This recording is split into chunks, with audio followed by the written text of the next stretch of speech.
माता चंद्रघंटा का बीज मंत्र है एम श्रीम शक्त्याय नमः। इस मंत्र का जाप करने से शक्ति, बुद्धि और ज्ञान की प्राप्ति होती है। इस मंत्र के लाभ भी बहुत सारे हैं। इस मंत्र से माँ की शक्ति का प्रतीक और भक्तों को शक्ति और सफलता, समृद्धि प्राप्त होती है। इस मंत्र के जप से भक्त के दुखों और भय की बाधाओं का नाश होता है। यह ज्ञान, सद्बुद्धि और शक्ति की देवी को नमन करता है। और अब मैं बताता हूं आपको माता के पूजन की विधि। नवरात्रि के तीसरे दिन माँ चंद्रघंटा की पूजा की जाती है। चमेली के फूल और केसर की खीर का भोग लगाया जाता है। और जो बीज मंत्र है, यह मंत्र 108 दाने की माला पर कम से कम 3 बार जप करना चाहिए, जिससे आपको संपूर्ण सुख, वैभव और शक्ति की प्राप्ति होगी। जय माता दी। आज शारदीय नवरात्र का तीसरा दिन है, जिसे माता चंद्रघंटा की उपासना के लिए निर्धारित किया गया हुआ है वैदिक तरीके से। माता चंद्रघंटा के नाम के संदर्भ में पहले हम लोग जानेंगे कि माता चंद्रघंटा को माता चंद्रघंटा क्यों कहा जाता है। अर्ध घंटेकार के चंद्र को वह मस्तक पे धारण करती है, जिस कारण उन्हें माता चंद्रघंटा कहा जाता है।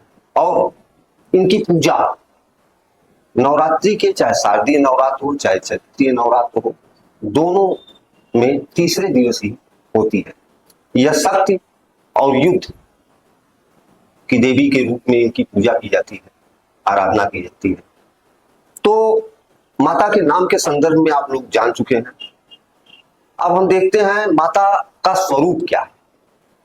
तो माता चंद्रघंटा का स्वरूप एक निर्मल और पावन स्वरूप है। वह मस्तक पे अर्धचंद्र ग्रहण धारण करती हैं और उनके पास 3 नेत्र होते हैं। मस्तक पे उनका तीसरा नेत्र है, जो कि ज्वाला का प्रतीक है। क्रोधित होने पे माता की तीसरे नेत्र की ज्वाला से संपूर्ण संसार भस्म हो सकता है। तो जब भी कोई आपदा, विपदा, इस तरह की चीजें आती हैं, तो अपने भक्तों के लिए माँ अपने तीसरे नेत्र को खोलती है, जिससे उनके ऊपर आई हुई सारी आपदाएं और विपदाएं नष्ट हो जाए। कष्टों से मुक्ति के लिए भी माता की उपासना की जाती है। तो यह कष्ट नाशनी भी कही जाती है माता चंद्रघंटा। साहस, शक्ति के प्रतीक के रूप में भी माता की पूजा होती है। पौराणिक कथाओं के अनुसार जब देवताओं और असुरों के बीच युद्ध हुआ, तो देवताओं ने असुरों के राजा महिषासुर को पराजित होने के बाद भगवान शिव से सहायता मांगी। भगवान शिव के आदेश पर देवी पार्वती ने अपने शरीर से एक भव्य रूप धारण किया, जो चंद्रघंटा के नाम से जाना गया। उन्होंने राक्षसों का संहार किया और देवताओं की रक्षा की। तो माता से और माता के भक्तों से, सभी से यही आशा और उम्मीद है कि हमारे ऊपर और माता के भक्तों के ऊपर किसी भी तरह की आपदा, विपदा या कष्ट आएगा तो माता उसका संहार करेंगी। नमस्कार भक्तों, नेताजी कहीं में आप सभी का बहुत स्वागत है। जय माता दी। आज शारदीय नवरात्र का तीसरा दिन है, जिसे माता चंद्रघंटा की उपासना के लिए निर्धारित किया गया हुआ है वैदिक तरीके से। माता चंद्रघंटा के नाम के संदर्भ में पहले हम लोग जानेंगे कि माता चंद्रघंटा को माता चंद्रघंटा क्यों कहा जाता है। अर्ध घंटेकार के चंद्र को वह मस्तक पे धारण करती है, जिस कारण उन्हें माता चंद्रघंटा कहा जाता है। और इनकी पूजा नवरात्रि के, चाहे शारदीय नवरात्र हो चाहे चैत्रीय नवरात्र हो, दोनों में तीसरे दिवस ही होती है। यह शक्ति और युद्ध की देवी के रूप में इनकी पूजा की जाती है, आराधना की जाती है। तो माता के नाम के संदर्भ में आप लोग जान चुके हैं। अब हम देखते हैं माता का स्वरूप क्या है। तो माता चंद्रघंटा का स्वरूप एक निर्मल और पावन स्वरूप है।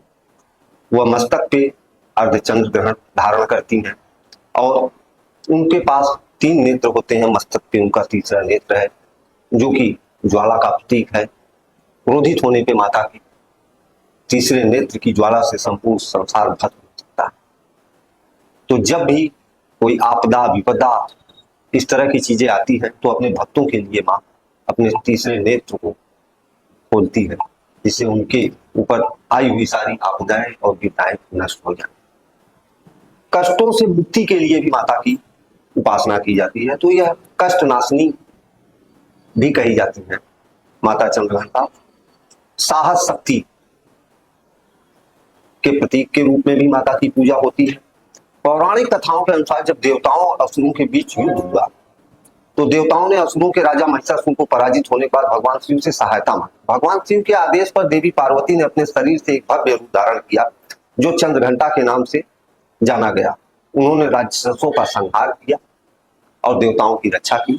तो माता से और माता के भक्तों से सभी से यही आशा और उम्मीद है कि हमारे ऊपर और माता के भक्तों के ऊपर किसी भी तरह की आपदा विपदा या कष्ट आएगा तो माता उसका संहार करेंगी। नमस्कार, जय माता दी।